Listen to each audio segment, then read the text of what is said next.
Well, hello, family, friends, and neighbors, and thank you for checking back in. It's been a little while since we've posted something, and we had some craziness over the holidays. We've got, through the foster system, a 2-year-old and a 3-year-old added into our regular mix of, where are we at now? Four at home. Anyway, it's been that kind of a week.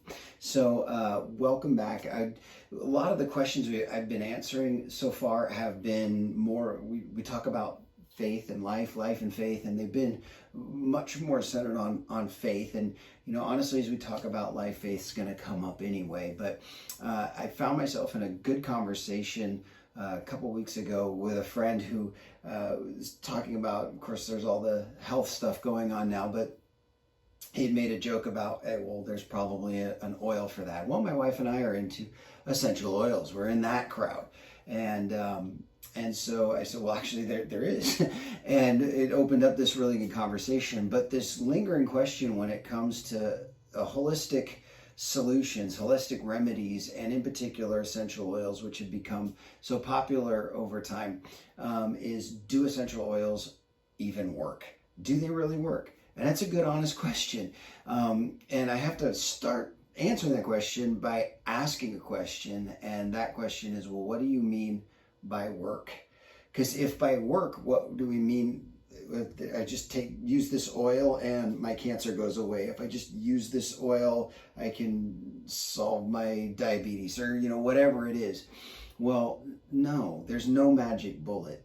And frankly, even our prescription medications that seem to provide some kind of instant relief, even those aren't even fixing the problem, they're just masking the symptoms. And so we want something that's actually going to address the problem, which is something essential oils does.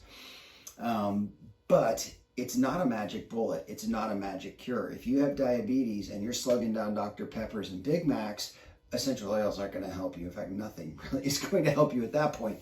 So we need to take the proper steps and use oils in conjunction with that. So do oils actually work? Yes, they do.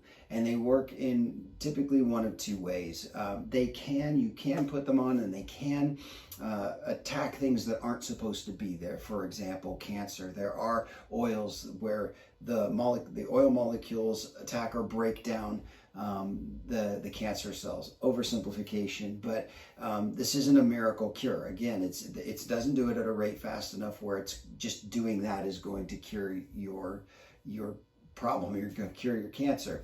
You need to go through the treatments that your doctor prescribes. You need to make the dietary changes that you need to make. You need to do the things you need to do, and you use oils as a supplement to help work against the cancer. But secondly, and more importantly, support and stimulate your body's natural functions, your healing processes, and just regular biological processes.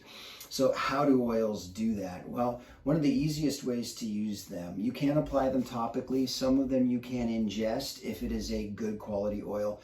My wife and I are involved in Young Living essential oils. We believe that is probably the company with the greatest integrity. When they say it's 100% seed to seal, they make sure it's 100% pure oil. They're not using a pure carrier oil in that. You're getting 100% of whatever that oil is. And so some of them you can ingest, you can apply them topically. When you do it that way, you always want to proceed with caution, right? Because everybody's going to have a different sensitivity on their skin. Oils are going to respond differently when you put them in your body. So do your research and proceed with caution, but some of them can be used that way. Most often they're used aromatically. You smell them. The reason when you smell something, when you walk into a coffee shop and you smell coffee, it's because coffee molecules go up your olfactory system, they stimulate your limbic system, and they tell your brain, there's coffee here, it's time to wake up and be happy, right? So it works the same way with essential oils. Those molecules go up into your olfactory system, they stimulate your limbic system, and they can stimulate different things within the brain.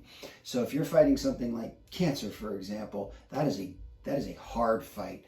And your oils that you will take, that all they're really going to do is they're going to stimulate areas of your brain that improve your emotional health. because your emotional health and your state of mind is critical to your recovery and critical to you overcoming the cancer and winning your battle. There are things that are going to stimulate your body's natural ability to heal. They can stimulate your circulation. They can stimulate heart rate, breathing rate. All of this is by interacting with your brain. Once they go in, again, in the olfactory system, stimulate the limbic system, penetrate the blood-brain barrier, and begin to stimulate those parts of your brains, you only have one brain, stimulate those parts of your brain and get those systems working and get those systems going again in a good, healthy rhythm. And that's one of the primary uses that essential oils has, is it encourages your body to function at its most optimal level.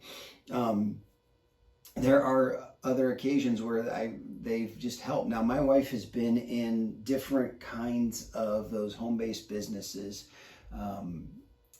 over our 29 years of marriage, and it got to a point, whether it's fire cider or it's apple cider vinegar or, put this lotion, this cream, lotions and potions. It was like, oh, great, more lotions and potions.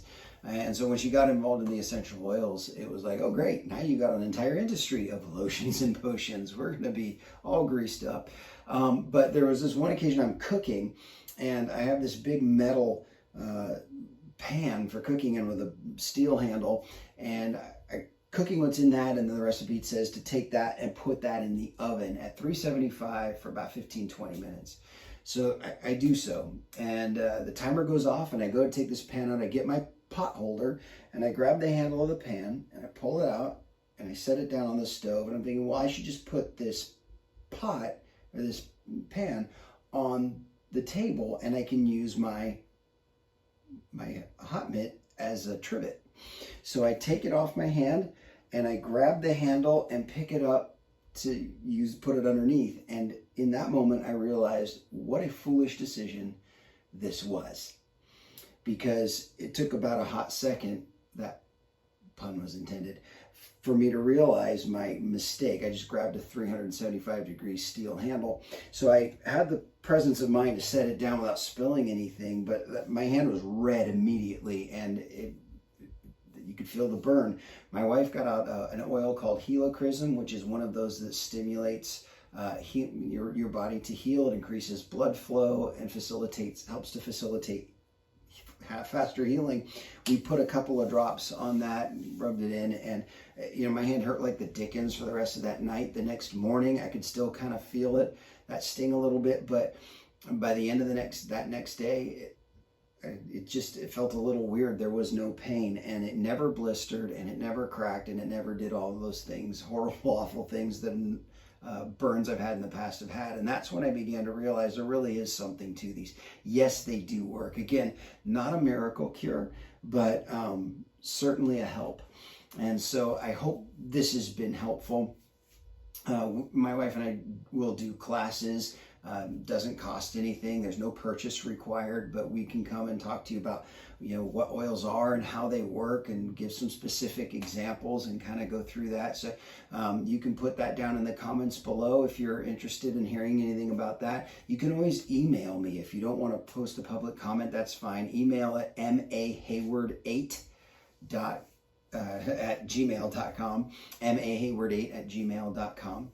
So you can send an email, put your comments, put your questions down there too, and they could be oils related. It may not be. I'm planning on doing a video on fostering and some of the realities of being a foster parent. Also want to talk a little bit about healthy relationships. What is an unhealthy relationship? What's a healthy relationship? And how can you take an unhealthy one and make it healthy? Because those are things that have been coming up over these past weeks as well.